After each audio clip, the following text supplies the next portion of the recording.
Out of all of these rule supplement guides with the faux leather, or whatever we're calling it, this is probably the most useful. And this is something that every dungeon master or even a player trying to help his local game should be looking for. This is so good that I've always recommended this book, and I have two of them myself. This is the one that was down in my basement for many years, and it's taken some hits. Yeah, the corners aren't as sharp as they used to be, but the insides of the book is still hold up.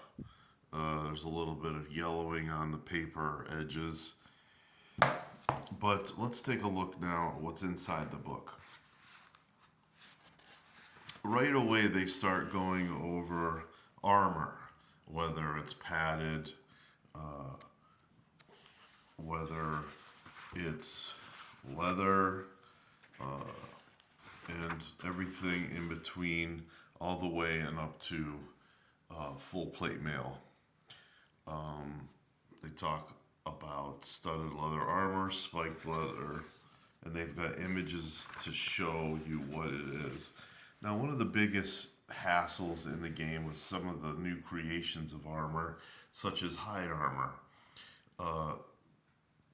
My players decided to use a lot of this in Dark Sun. It gave good covering, but it's also very heavy. And I think the movement rate is only like 9 in it. And don't tell the thieves, but I think it affected their thieving skills as well. Here's a picture of it here. Look how bulky that hide armor is on that barbarian. Not something really you think that you can be doing with, you know, thieving skills. And then we've got different kinds of armor here. There's your regular scale mail, and then Sea Elf scale mail and coin armor. I don't think I've ever brought Sea Elf scale mail into the game, or coin armor for that matter, but there's nothing wrong with using it. There's Brigantine armor, chain and ring mail. They give you an optional rule here of shoulder fatigue, but our characters are supposed to be heroic. So you know, unless they're wearing it or forced to wear it for more than 24 hours or up to 24 hours a day, I'm not going to do that. You got bronze plate mail, which is obviously heavy, then plate mail, field plate mail, and here's another optional rule.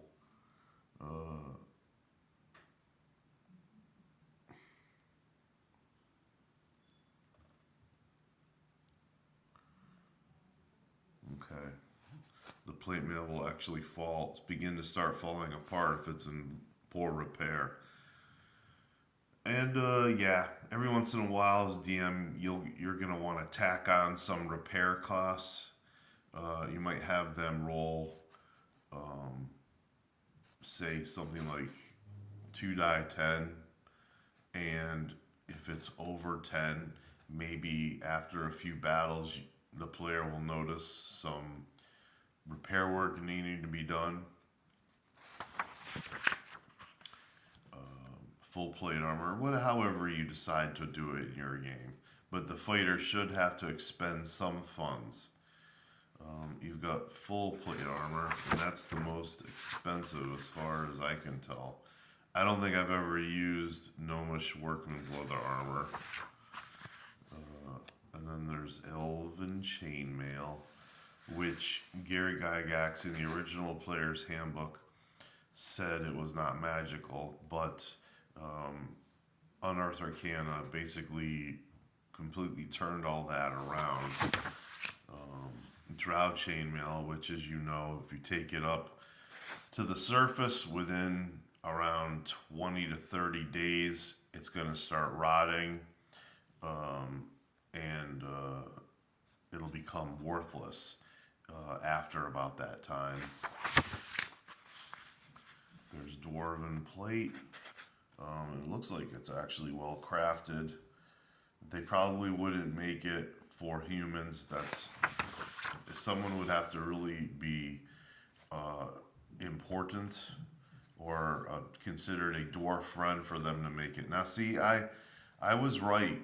Uh, in the original game, you've got bucklers, you've got small shields, you've got body shield or large shields.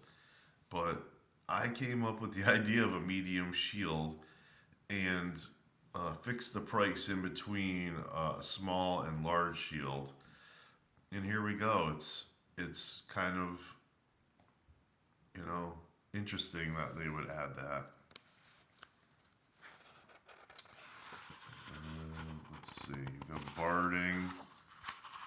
Let's see, some helmets here covering, and you've got helmets are good only when you become higher level and creatures start deciding to take a whack to your head. However, attacking some body part in particular is considered a called shot. And even then, I think it's -4 or -6 to attack the head. Let's see, barding. Of course, a paladin or a cavalier will want to impress not only with his own armor, but with his favorite mount. And of course, it goes into description here telling you what penalties the horses might have to face when that. And then it goes into weapons. I think it's pronounced arquebus, but we never really used these in my game. I think there was one time we did, and the weapons here. I guess if you don't know anything about the weapons, this is important. Here's your great picture here of Lord Soth's charge. I think it was by Parkinson. Keith Parkinson. There's a huge blown up image of that. It's obviously a bigger painting than they put in here. They've got some interesting weapons that really aren't in the original Player's Handbook. And some little notes with each one. And what is a Lutheran hammer here? Which it isn't really a hammer at all, is it?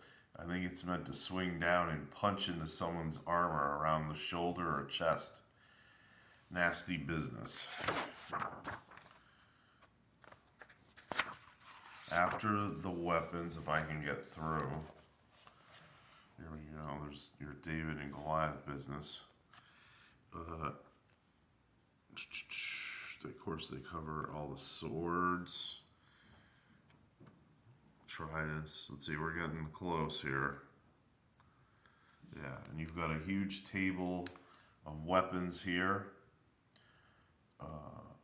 And I think most of the weapons that are in the final part of the game are here. Maybe with the exception of the Planescape Dungeon Master screen, which has a large amount of weapons. That might be the best one. Finally, in the back here, you've got more equipment, or at least something that describes more equipment that the adventurer can buy. Whether it's readily available, that's up to the DM. I would say, if you think it's rare, maybe you have to roll under 25-30% for it to even be in, say, a store. But yeah, players always want grappling hooks.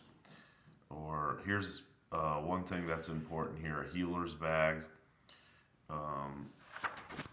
There should also be a herbalist's type bag. There's your thieves, picks, and tools. They got a note here on water, skin, wine skins, shapes and sizes, materials, da da da da da da da. 2 quarts, normal size can hold 2 quarts of water. More water.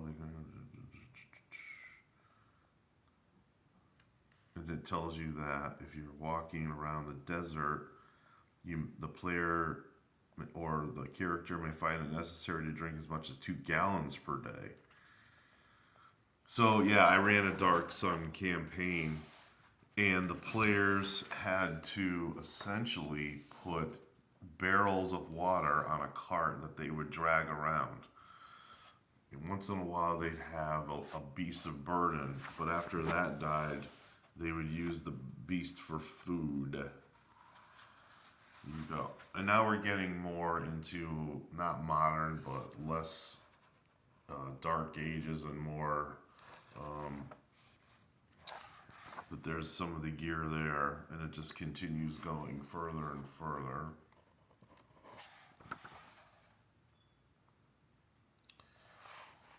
Yeah. You've got some things here to help Bowman. Terrible cough. Yes. There's the tunic, and that's the tabard. Usually that is worn with armor beneath. So I guess at some events you might have a fancy one with your crest or coat of arms on it. Anyway, I still think this is very good. I think most games should have this at their table if they can get one. And I give it my highest recommendation. There you go. Good night.